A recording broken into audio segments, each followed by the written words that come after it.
அறிஞர் டாக்டர் கலைஞர் அவர்கள் முழு திருவுருவச் சிலையும் அமைக்கப்பட உள்ளது. அந்த முழு திருவுருவச் சிலையும் மாண்புமிகு தமிழ்நாடு முதலமைச்சர் தளபதி திரு மு.க. ஸ்டாலின் அவர்களின் திருக்கரங்களால் திறந்து வைக்க ஏற்பாடு செய்யப்படும் என்பதை ஒட்டுமொத்த தமிழ் திரையுலகம் சார்பாக மிகவும் மகிழ்ச்சியுடன் தெரிவித்துக் கொள்கிறோம். மேலும் சிறிய முதலீட்டு திரைப்படத்தின் தயாரிப்பாளர்கள் மிகவும் போராடி வெளியிட்ட பின்னர் ஒன்றிய அரசின் விதித்தின் 18% GST வரியால் திரையரங்குகளில் வரும் வருமானம் கூட வருவதில்லை. மேலும் தமிழ்நாடு அரசு விதித்துள்ள உள்ளூர் சேவை கட்டணம் 8% கூடுதல் சுமையாக இருக்கிறது. ஆகவே தமிழ்நாடு அரசு விதித்திருக்கும் உள்ளூர் சேவை கட்டணங்கள் 8%-னை மற்றும் நீக்கி அரசாணை பிறப்பிக்க உதவிட செய்திட வேண்டும் என மாண்புமிகு தமிழ்நாடு துணை முதலமைச்சர் அவர்களின் கோரிக்கையை வைத்துள்ளோம். இது குறித்து பத்மஸ்ரீ கமலஹாசன் அவர்களும் துணை முதலமைச்சர் அவர்களிடம் கோரிக்கை விடுத்துள்ளார். அதனை பரிசீலனை செய்வதாக துணை முதலமைச்சர் அவர்கள் செய்வதாக தெரிவித்துள்ளார். அதற்கும் தமிழ் திரைப்பட தயாரிப்பாளர் சங்கம் சார்பாக கமலஹாசன் அவர்களுக்கும் துணை முதலமைச்சர் திரு உதயநிதி ஸ்டாலின் அவர்களுக்கும் எங்களுடைய நன்றியினை தெரிவித்துக் கொள்கிறோம்.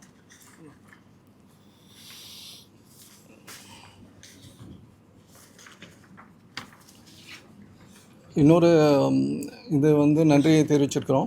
இப்போ சமீபத்தில் பெப்சியுடன் சில விஷயங்கள் தயாரிப்பாளர்களும் தொழிலாளர்களும் பேசிக்கொண்ட ஒப்பந்தத்தின் அடிப்படையில் சில அறிக்கைகள் பெப்சி சைடாக சொன்னது. எங்கள் தயாரிப்பாளர்கள் சார்பாக நாங்கள் அதுக்கு எதுவும் பதில் சொல்லவில்லை. இப்போது அதுக்குள்ள ஒரு பத்திரிகை செய்தி பெப்சி சம்பந்தமான விஷயங்கள் அதையும் இந்த பத்திரிகை சந்திப்பு சார்பாக சொல்ல விரும்புகிறோம். தென்னிந்திய திரைப்பட தொழிலாளர்கள் சம்மேளனத்தின் 22/2/2025 பத்திரிகை செய்தி ஊடகங்களின் வாயிலாக எங்களுக்கு தெரிய வந்தது. அதில் தமிழ் திரைப்பட தயாரிப்பாளர் சங்கத்தினை பற்றி அவதூறாக செய்தி வெளியிட்டுள்ளது மிகவும் கண்டிக்கத்தக்க ஒன்றாகும். தமிழ் திரைப்பட தயாரிப்பாளர் சங்கத்திற்கும் தென்னிந்திய திரைப்பட தொழிலாளர் சம்மேளனத்திற்கும் காலமாக இருந்து வரும் புரிந்துணர்வு ஒப்பந்தத்தை அமுல்படுத்த வேண்டும் என்றுதான் சம்மேளனத்திடம் பலமுறை கேட்டுக்கொண்டுள்ளோம். அதனை நடைமுறைப்படுத்தாமல் தனிச்சையாக தொழிலாளருக்கு எதிராக செயல்பட்டு கொண்டிருக்கிறீர்கள் என தயாரிப்பாளர்கள் சங்கம் பலமுறை எங்களுக்கு தங்களது நிர்வாகத்திற்கு சுட்டிக்காட்டியுள்ளது. ஆனால் தற்போது தாங்கள் வெளியிட்டுள்ள பத்திரிகை செய்தியில் தமிழ் திரைப்பட தயாரிப்பாளர் சங்கம் நடப்பு தயாரிப்பாளர் சங்கத்திற்கு ஒத்துழைக்க வேண்டாம் என கேட்டுக்கொண்டதாக தெரிவித்துள்ளீர்கள். பொதுவாக எந்த ஒரு தயாரிப்பாளர்கள் திரைப்படத்தினை படப்பிடிப்பு நிறுத்தக்கூடாது என்பதுதான் நம் இருவருக்குமான புரிந்துணர்வு ஒப்பந்தத்தின் உள்ள முக்கிய ஷரத்தாகும். மேலும் எந்த ஒரு படப்பிடிப்பு நடந்தாலும் தமிழ் திரைப்பட தயாரிப்பாளர் சங்கத்தின் பரிந்துரை கடிதம் பெற்ற பின்னரே தென்னிந்திய திரைப்பட தொழிலாளர் சம்மேளனம் படப்பிடிப்புக்கு செல்லும் என இரு தரப்பிலும் ஒப்புக்கொள்ளப்பட்டது. ஆனால் தொழிலாளர்கள் சம்மேளனம் அதனை நடைமுறைக்கு கொண்டு வராமல் இருந்து வந்தது. அதனை நடைமுறைப்படுத்த வேண்டும் என்று தான் தயாரிப்பாளர் சங்கம் தொழிலாளர் சம்மேளனத்திடம் பலமுறை வலியுறுத்தியுள்ளது. மேலும் சங்க செயற்குழுவில் எடுத்த முடிவினை செயல்படுத்துவதே நிர்வாகிகளின் செயற்குழு உறுப்பினர்களின் கடமையாகும். அவ்வகையில் எங்கள் சங்கத்தின் தலைவர் மற்றும் நிர்வாகிகள் செயற்குழுவில் எடுத்த தீர்மானத்தை அமுல்படுத்தினார்கள். அதனால் தமிழ் திரைப்பட நடப்பு தயாரிப்பாளர் சங்கம் பரிந்துணர்வு ஒப்பந்தத்தில் கையொப்பமிடுவார்கள் என தயாரிப்பாளர் சங்கத்தின் தலைவர் அவர்களிடம் தெரிவித்து அதற்கு தயாரிப்பாளர் சங்க தலைவர் ஒப்புக்கொண்டார் என்ற பொய்யான செய்தியை பத்திரிகையாளர் சந்திப்பில் தெரிவித்துள்ளீர்கள். இந்த விஷயம் குறித்து எங்களது சங்க தலைவருக்கோ செயற்குழு உறுப்பினர்களுக்கோ எந்தவித உடன்பாடும் இல்லை என்பதே உண்மையான விஷயமாகும். புரிந்துணர்வு ஒப்பந்தம் என்பது தமிழ் திரைப்பட தயாரிப்பாளர் சங்கத்திற்கும் தென்னிந்திய திரைப்பட தொழிலாளர் சம்மேளனத்திற்கும் மட்டுமே தான். அதனை ஒருபோதும் எங்களால் விட்டுத்தர முடியாது. இது மாதிரியான உண்மைக்கு புறம்பான செய்திகளை பரப்புவதையும் தொழிலாளர்கள் சம்மேளனம் நிறுத்திக் கொள்ள வேண்டும் என கேட்டுக்கொள்கிறோம். மேலும் காலமாக தென்னிந்திய திரைப்பட தொழிலாளர்கள் சம்மேளனம் தமிழ் திரைப்பட தயாரிப்பாளர் சங்கத்துடன் மட்டுமே புரிந்துணர்வு ஒப்பந்தத்தில் கையொப்பமிடுவார்கள். அதனை மாற்றி வேறொரு சங்கமும் எந்த புரிந்துணர்வு ஒப்பந்தத்தில் கையொப்பமிடுவார்கள் என்ற பத்திரிகை செய்தி வெளியிடுவதை தமிழ் திரைப்பட தயாரிப்பாளர் சங்கம் மிகவும் வன்மையாக கண்டிக்கிறது. மேலும் தற்போதுள்ள சூழ்நிலையை தொழிலாளர் சம்மேளனம் புரிந்து கொண்டு இனிவரும் காலங்களில் திரைத்துறை வளர்ச்சிக்கு ஒன்றிணைந்து செயல்பட வேண்டும் என கேட்டுக்கொள்கிறோம். இது ஒரு விஷயங்கள் பெப்சி விஷயமாக நம்ம ரெண்டு விஷயத்தையும் பத்திரிகை வாயிலாக நம்ம தெரிவிக்கணும்னு வச்சுக்கலாம் சார். புரிந்துணர்வு ஒப்பந்தத்தை ரத்து பண்ணிட்டாங்க. நீங்க பெப்சி அமைப்பு மாதிரி ஒரு அமைப்பு தொடங்க போறதா சொல்லியிருந்தீங்க. இதை எப்போ அதான் சார், சில விஷயங்கள் ஒரு கட்டத்தை மீற போகும்போது அந்த மாதிரி விஷயங்கள் வரும்.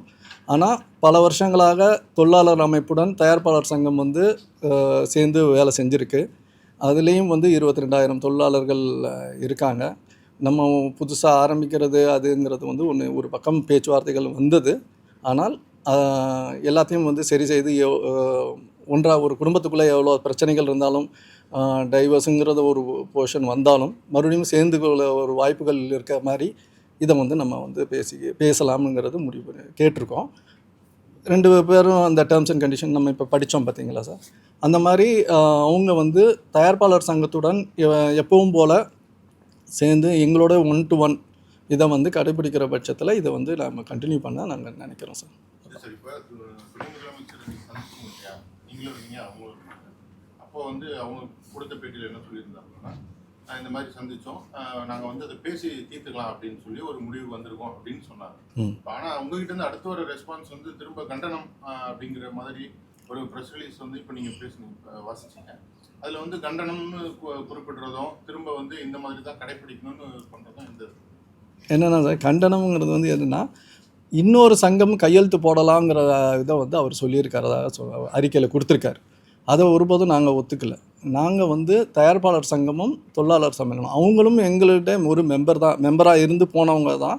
அதை வந்து இன்னொரு சங்கமாக இருக்கட்டும், வேறு இப்போது முன்னாடி வந்து இங்கே வர்த்தக சபை வந்து முன்னாடி இது இருந்தது. அதெல்லாம் தாண்டி வர்த்தக சபையும் வந்து அதே பெப்சி எல்லா இதுலேயும் தான் அவங்களும் வந்து முன்னாடி பண்ணிகிட்டு இருந்தாங்க. இப்போ இந்த ஸ்டேட்டை பொறுத்த வரைக்கும் இது இருக்கும், ஆந்திராவை பொறுத்த வரைக்கும் அந்த அமைப்போடு சேர்ந்து இருக்கும். இன்னொரு சங்கம் வந்து தலையிடாமல் அது வந்து லோக்கலில் என்னென்ன இருக்குங்கிறது இது வந்து தாய் சங்கமான தமிழ் திரைப்பட தயாரிப்பாளர் சங்கத்தோட இத்தனை வருஷமாக இருந்ததை இன்றைக்கி முடிக்க வேண்டாம். அதை வந்து இன்னொரு சங்கம் வந்து அதில் வந்து பார்ட்டிசிபேட் பண்ணுறதுக்கு நாங்கள் கண்டிக்கிறோங்க தான் சொல்கிறோமே தவிர வேறு அர்த்தம் கிடையாது. கண்டிப்பாக முடியாது சார். அது இன்னொருத்தர் வந்து நம்ம 1 to 1 வந்து காலங்காலமாக இருக்கிறத வந்து இன்றைக்கி நாங்கள் ஒன்றும் அகெயின்ஸ்டாலாம் பண்ணலாம். அந்த சங்கத்துக்கோ அகெயின்ஸ்டாக அதுவெல்லாம் எங்கள் சங்கம் வந்து பண்ணலை. எல்லாருமே பணம் போட்டு முதலீடு செஞ்சு தயாரிக்கிறவங்க தான். அதை நிப்பாட்ட தொழில் முடக்கங்கிறது எங்கள் நிர்வாகத்தில் வந்து 100% கிடையாது. அதை வந்து என்றும் நாங்கள் தொழில் முடக்கத்தை வந்து நாங்கள் ஒத்துக்க மாட்டோம். அதனால் யாருடைய படத்தையும் நிப்பாட்டுறதோ இதுவோ கிடையாது. டிஸ்பியூட்ஸ் வர்றதை பேசி தீர்த்துக்கலாங்கிறதான் சொல்கிறோம். நடிகர் சங்கத்தோடு எங்களுக்கு பேசியிருந்தோம். அதெல்லாமே வந்து ஆல்மோஸ்ட் ஓரளவுக்கு பேசி முடித்து வச்சுருக்கோம். ஸோ அதை பேசி முடிக்க நாங்கள் ட்ரை பண்ணுறோம். மேக்ஸிமம் நாங்கள் எவ்வளோ தயாரிப்பாளர்கள் எப்போவுமே இறங்கி போகிறது தான். எல்லாமே எங்கள் பாதிப்புகள் எல்லாமே தயாரிப்பாளர்கள் தான். அப்போ இன்னொரு தயாரிப்பாளர் பாதிக்கப்பட்டால் அது ஆட்டோமேட்டிக்காக இண்டஸ்ட்ரியை பாதிக்கும். அதனால் நாங்கள் அதை அலோவ் பண்ண மாட்டோம். சங்கமாக இன்னொருத்தரை அலோவ் பண்ண மாட்டோம் சார். இண்டிவிஜுவலாக யார் வேணாலும் இங்கே வந்து மெம்பர் ஆகிறாங்க போகிறாங்க, எல்லா லெட்டரும் கொடுக்கணும், எல்லாமே இருக்கும். என்னென்னா இது எதுக்கு கொண்டு வந்தோன்னா வந்து நஷ்டம்ங்கிறது வந்து தயாரிப்பாளர்களுக்கு மட்டும்தான்.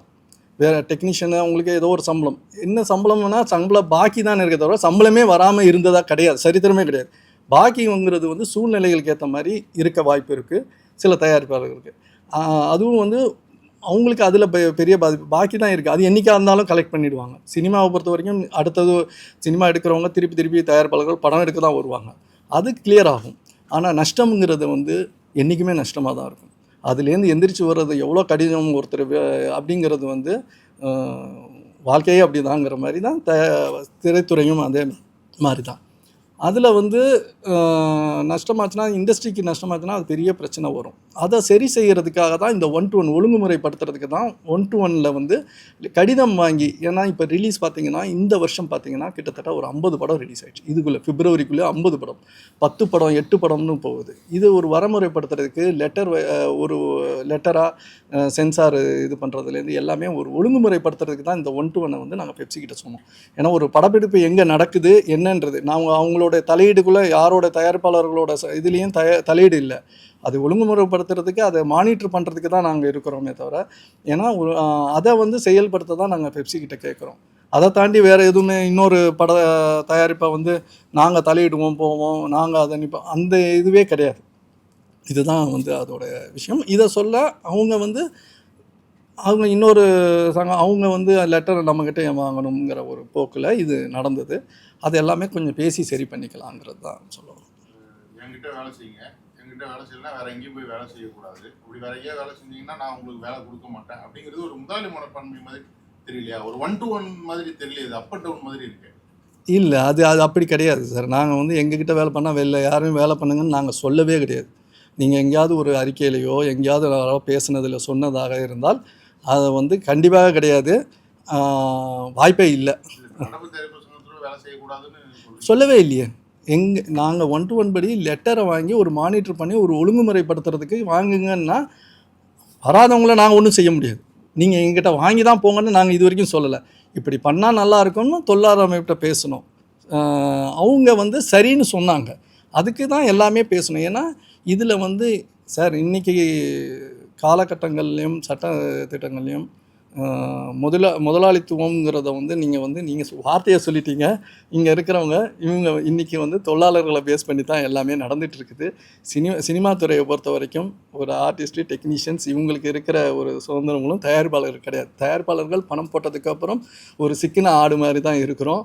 அதுலேருந்து வெளியில் வர்றதுக்கு எல்லாருமே சுதந்திரமாக ஏன்னா இது ஒரு நல்ல துறை.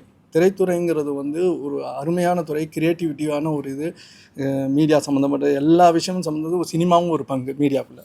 இந்த ஒரு இதில் ஒரு ரொம்ப அழுத்தத்தோடு ஒருத்தர் தயாரிக்கிறது வந்து பணம் போட்டு தயாரிக்கிறதுங்கிறத வந்து கொஞ்சம் ரிலீவ் பண்ணணும் சார். அதுக்காக தான் நாங்கள் இந்த சின்ன சின்ன முன்னெடுப்புகள் யாரையும் போய் கட்டுப்படுத்தி நீ பணம் போடுறவங்கள போட்டு நீ இங்கே பணம் போடுறாங்க சொல்கிற உரிமை எங்களுக்கும் கிடையாது.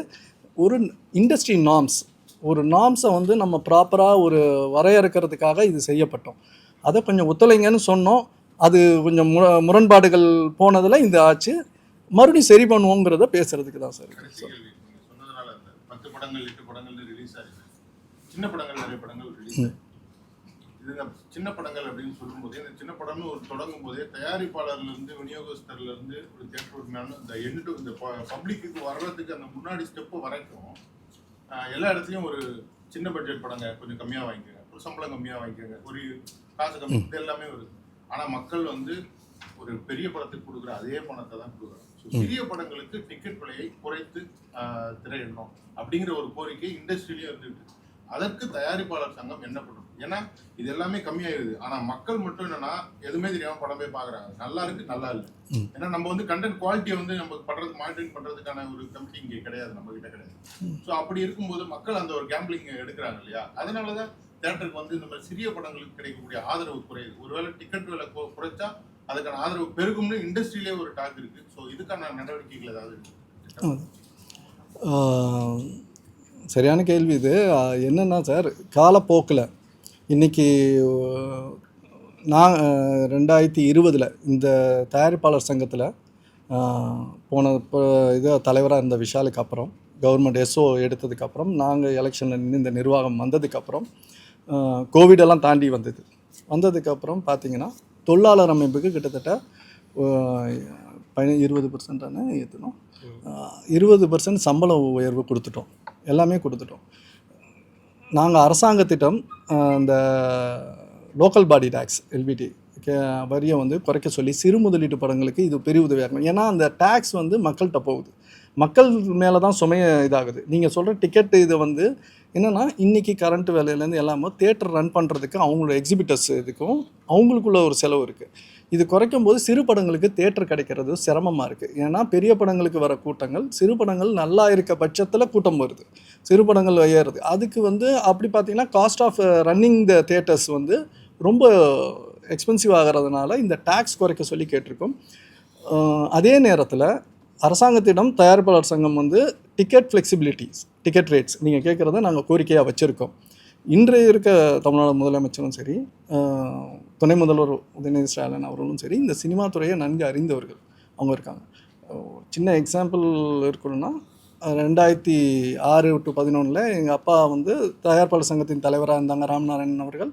அப்போ மொத்தம் கலைஞர்கிட்ட இருக்கும்போது கலைஞர் ஐயா வந்து அவங்க சொன்னாங்க, ₹1 அரிசி போட்டாங்க.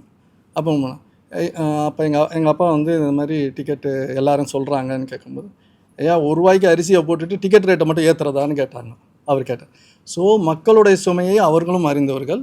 அதுக்கு சிறுபடங்களுக்கும் நாங்கள் வந்து எங்களுடைய கோரிக்கை என்னென்ன பிரச்சனைகள் இருக்குன்னு கேட்டிருக்கோம். அதுக்கு சப்சிடி இன்றைக்கி 5 லட்சத்தை 7 லட்சமாக ஆக்கி இருக்கோம். இன்னும் கொஞ்சம் 10 கேட்டிருக்கோம், 10 லட்சமாக 15 லட்சமாக கேட்டிருக்கோம் கவர்மெண்ட்டை. ஸோ எல்லாமே வந்து கூடிய விரைவில் வந்து அதுக்கு கமிட்டி போட்டு சப்சிடி சிறு முதலீடு படங்களுக்கு சப்சிடிக்கு வந்து படம் பார்க்க ஆரம்பிச்சிருக்காங்க, கமிட்டி போட்டு ஆரம்பிச்சிருக்காங்க. ஸோ அவங்க எவ்வளோ பெரிய படங்களை விட சிறு முதலீட்டு படங்களுக்கு இந்த அரசாங்கம் வந்து ரொம்ப சப்போர்ட்டாக இந்த கேளிக்கை வரியும் வந்து நம்ம கேட்டிருக்கோம். நாங்கள் இந்த கூடிய சீக்கிரம் எதிர்பார்த்துட்ருக்குறோம். நல்ல செய்திகள் வருங்கிறத எதிர்பார்க்குறோம். ஸோ இது டிக்கெட் ஃப்ளெக்சிபிலிட்டிஸில் இது எல்லாத்தையும் பேலன்ஸ் பண்ண வேண்டியதாக இருக்குது. இந்த நேரத்தில் நீங்கள் கேட்டுக்கணும், இன்னொரு திரையரங்கு உரிமையாளர்கள்ட்ட நாங்கள் ஒரு கோரிக்கை வைக்கிறோம். ஏன்னா சிறு முதலீட்டு படங்களுக்கு வந்து இந்த ஒரு ஷோவாக கொடுக்குற விஷயங்களை வந்து, ஏன்னா அது டோட்டலாக காஸ்ட் மட்டும் இல்லை, ரிக்கவரியே ரொம்ப கஷ்டமாக இருக்குது. ஒரு ஷோ இல்லைன்னா 3 ஷோங்கிறத வந்து நீங்கள் வந்து திங்க் பண்ணணும். ஏன்னா எல்லாம் இப்போ பார்த்தீங்கன்னா பெரிய படங்கள் வரும்போது சிறு முதலீட்டு படங்கள் வர்றதில்லை. அந்த நேரத்தில் நீங்கள் எல்லா ஷோவையும் வந்து ஃபில் பண்ணிக்கிறீங்க. சின்ன படங்கள் வர நேரத்தில் ஒரு 2 ஷோ மினிமம் 2 ஷோ கொடுத்து இல்லைன்னா 3 ஷோ கொடுக்கணுன்னு திரையரங்கு உரிமையாளர்கள் சங்கத்துக்கிட்ட நாங்கள் கோரிக்கை வைக்கிறோம் இதில். சரி சார்.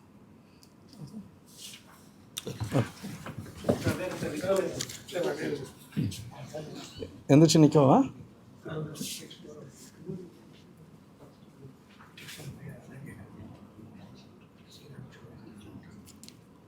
நினச்சேன்